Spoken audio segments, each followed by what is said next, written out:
அன்பார்ந்த தாய்மார்களே, பெரியோர்களே, வணக்கம். அன்பு சொந்தங்களே, இது நம்ம கண்ணோட்டத்தில் அரசியல் களங்கள் தான் இன்றைக்கி பார்க்க போகிறோம். கண்ணோட்டத்தில் நம் எண்ணோட்டம். இன்றைய எண்ணோட்டத்தில் அரசியல்வாதிகள் தான் நம்மோட பார்வை. அன்பார்ந்த அரசியல்வாதிகளுக்கு, நீங்கள்லாம் யார் சாமி? நீங்கள்லாம் யார்? இத்தனை நாள் எங்கே இருந்தீங்க? முகவரி இல்லாத வீட்டில் கூட முகத்தை காட்டுறீங்களே, எதிரில் பார்த்தா கூட எந்திரிச்சு நிற்கிறீங்க. எல்லாமே அதிசயமாக இருக்குது. ஆனால் பார்த்தீங்க அப்படின்னா, என்னோடய ஃப்ரெண்டுகள்லாம் சொன்னாங்க, அவர் பெரிய ஆள், அவர் பார்க்கணுன்னாவே அப்பாயின்மெண்ட்டு வாங்கணும், ஏசி காரில் தான் போவார், கோயிலுக்கு போனால் கூட சாமியே அவரை தான் பார்க்க வரும் அப்படின்னு சொன்னதெல்லாமே இப்போ பொய் ஆகிட்டுருக்கு. ஏன் அப்படின்னா, அந்த நபரே வந்து எனக்காக என் வீட்டில் காத்துட்ருந்த டைமெல்லாம் இப்போ நடக்குது அப்படிங்கும்போது, யார் விஐபி? அரசியல் களம் அதிசயம் தானே. கண்டிப்பாக பார்த்தீங்கன்னா, அந்த பெரிய ஆள், பெரிய தோரணை, பணம், மதிப்பு, பங்களா, ஏசிக்காரன்னு சொன்ன ஒருத்தர் எங்கள் வீட்டில் எனக்கு வேண்டிய வெயிட் பண்ணினாங்க. இதுக்கு இந்த டைம் வெயிட் பண்ணி தானே ஆகணும். இப்போ யார் விஐபி? எனக்கே டவுட்டு.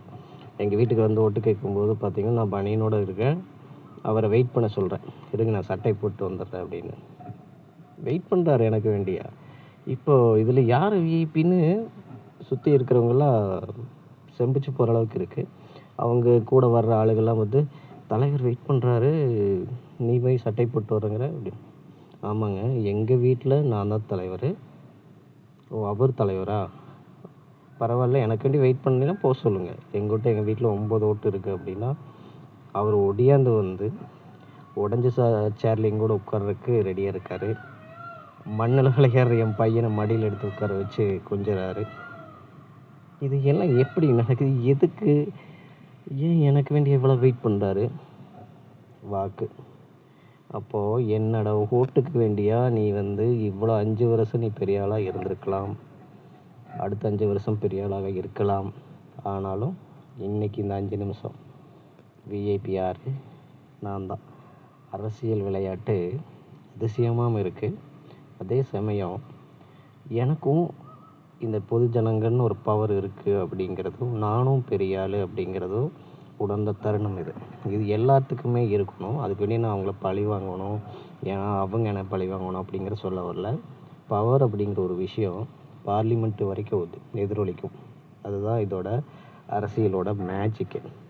இதில் என்ன சொல்ல வர்றோம் அப்படின்னா, நம்ம எண்ணோட்டத்தில் காசு பணம் எவ்வளோங்கிறதெல்லாம் முக்கியம் இல்லை. மனுஷனை மதிக்க தெரிஞ்சிருக்கணும். அதே மாதிரி அவங்க வந்து நம்ம வீட்டுக்கு வர்றதோ, எதிர்பார்த்து எந்திரிக்கிறதோ, இதெல்லாம் வந்து நடிப்பாக கூட இருக்கலாம். ஆனால் நம்ம நடிக்கலை, நாம் அதே மாதிரி தான் இருக்கோம். நம்ம பார்த்து அவங்க தான் நடிக்கும். எப்பவுமே பார்த்திங்கன்னா, ஒரு சினிமா பிளேமே தான். 2.5 மணி நேரம் ஷோவாக முடிஞ்சது, கைதட்டியில் விசில் அடிச்சுட்டு போயிட்டே இருக்கலாம். ஆனால் இந்த அரசியல் விளையாட்டில் நடித்தாங்க அப்படின்னா, அவங்களும் அதே மாதிரி தான். ஆஃப்டர் ஒரு 5 இயர்ஸ் இருப்பாங்களா? இருக்கட்டும். ஆனால் நான் நானாகவே இருக்கணும். இந்த அரசியல் களத்தில் நான் யாரை செலக்ட் பண்ணுவேன்? இப்போ பார்த்தீங்கன்னா, அவர் ஒருத்தர் மட்டும்னு சொல்ல வரல.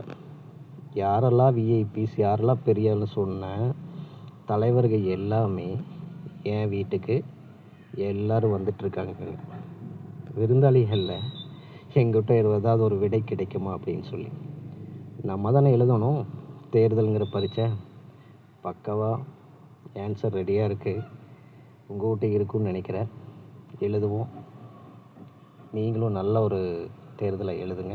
அவங்க எப்போவுமே பாஸ் ஆகிறாங்களா, ஃபெயில் ஆகிறாங்களாங்கிறது நம்ம கையில் இருக்குது. ஜெய்ஹிந்த்.